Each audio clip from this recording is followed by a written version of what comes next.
नमः सर्वेभ्यः। मैं प्रवीण शिंदे संस्कृत पढ़ने वाले सभी छात्रों का इस वीडियो में सहर्ष स्वागत करता हूं। इस वीडियो में हम संस्कृत व्याकरण का सबसे महत्वपूर्ण भाग संधि और संधि में से भी स्वर संधि का गुण संधि देखेंगे। इस वीडियो को गौर से देखिए क्योंकि वीडियो देखने के बाद आपको देनी है ऑनलाइन टेस्ट, साथ ही साथ बहुत सारे प्रश्नों के उत्तर। तो देखते हैं स्वर संधि में गुण संधि है क्या। गुण संधि का सिंपल सा नियम है अ आ इति अनयोः पश्चात इ उ रि लृ वेति वर्णः आगच्छति चेत क्रमशः ए वो अर अल वा भवति। सूत्र है आद्गुणः। क्या नियम है? अ आ यदि प्रथम पद में है और उसके बाद यदि ई अथवा दीर्घ ई आता है तो बनता है ए। पद के अंत में होना चाहिए अ या आ। यदि पद के अंत में अ या आ है और उसके बाद यदि उ अथवा दीर्घ उ आता है तो बनता है ओ। पद के अंत में है अ या आ और उसके बाद यदि री आता है तो बनता है अर। और पद के अंत में यदि अ आ है और दूसरे पद के आरंभ में यदि लृ आता है तो बनता है अल।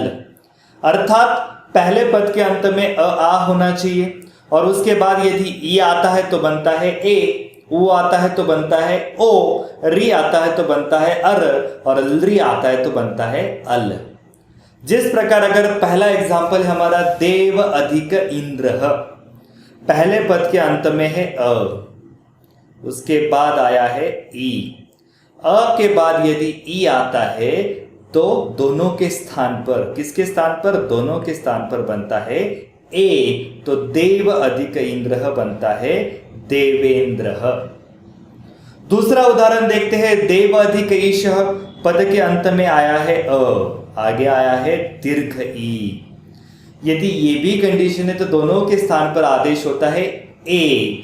तो देव अधिक ईश देवेश।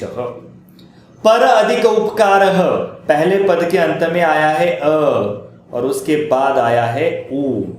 अ के बाद यदि उ आता है तो बनता है ओ, दोनों के स्थान पर होता है। तो पर अधिक उपकार परोपकार।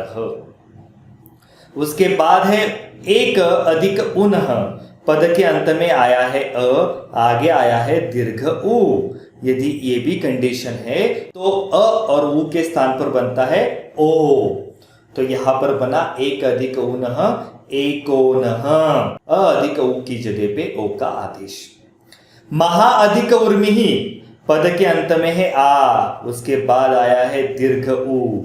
यदि ये भी कंडीशन है तो दोनों के स्थान पर आ और उ के स्थान पर बनता है ओ गुण संधि के नियम से। तो बना महोर्मिहि। देव अधिक ऋषि, पद के अंत में है अ, आगे आया है री। यदि अ के बाद री आता है तो बनता है अर। तो देव अधिक ऋषि देवर्षि। अभी आप कह रहे होगे सर यहां पर तो अर का आदेश हुआ तो र कहां पर चला गया? यदि दूसरे पद के आरंभ में यदि कोई व्यंजन है, जैसे यहां पर है व्यंजन श, तो ये जो र है उसके ऊपर चला जाता है, उसके सर पे जाके बैठता है।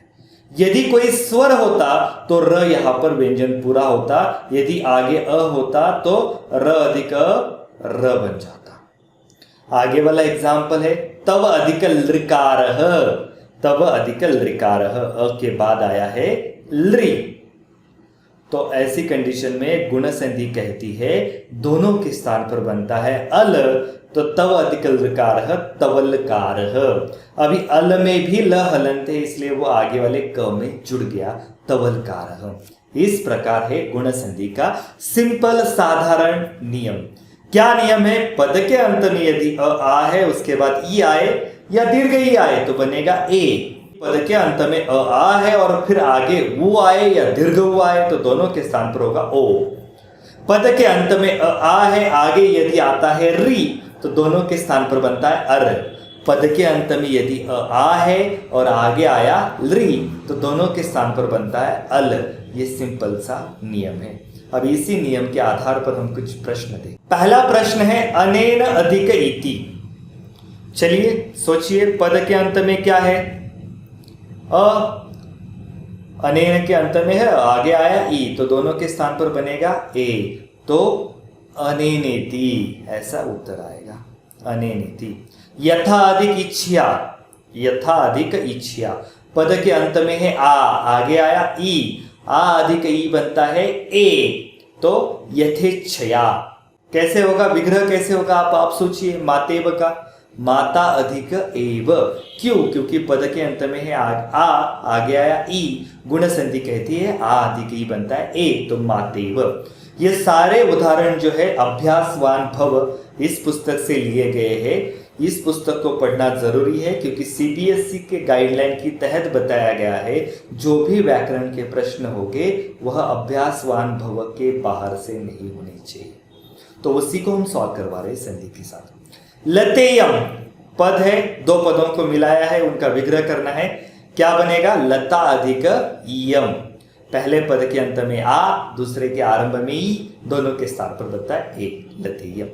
वृक्षस्य अधिक ऊपरी, संधि करनी है, पहले पद के अंत में है अ, दूसरे पद के आरंभ में है उ, अ अधिक उ बनता है ओ, तो उत्तर आएगा वृक्षस्योपरि, यहां पर ओ की मात्रा होगी, वृक्षस्योपरि। आगे वाला उदाहरण है सूर्योदयात, पद है, दो पदों को मिलाकर संधि बनाइए, हमें संधि का विग्रह करना है।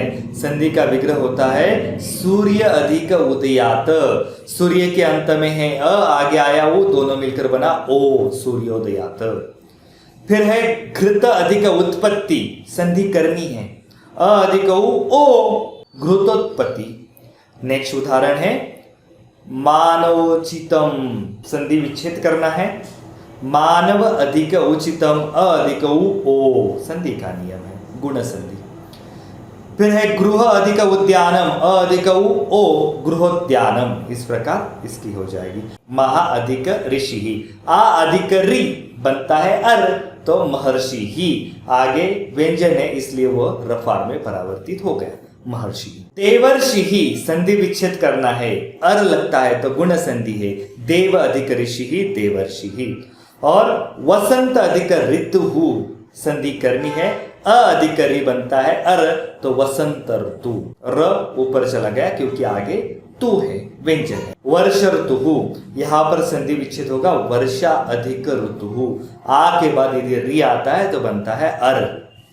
तब अधिक लकार, लृ स्वर का संस्कृत में गुण संधि में केवल एक ही उदाहरण है, तब अधिक लकार, अ के बाद लृ आता है तो दोनों के स्थान पर बनता है अल, तब लकार, ऐसे उसकी संधि हो जाएगी। तो इस प्रकार हमने गुण संधि के नियम और उसके अभ्यासवान भव पुस्तक में जितने सारे उदाहरण आए थे सभी किए हैं। आशा करता हूँ इस वीडियो के द्वारा आपको गुण संधि समझ में आई होगी। यदि समझ में आई है तो चैनल को लाइक कीजिए, इस वीडियो को अन्य लोगों के साथ शेयर कीजिए और बेल आइकन पर प्रेस कीजिए जिससे आने वाले सारे वीडियो अपडेट सीधा आप तक पहुंच पाए। साथ ही साथ इस वीडियो के डिस्क्रिप्शन में ऑनलाइन टेस्ट की एक लिंक है, उस लिंक पर क्लिक कीजिए, ऑनलाइन टेस्ट दीजिए और अपने गुण तुरंत पाइए। धन्यवाद।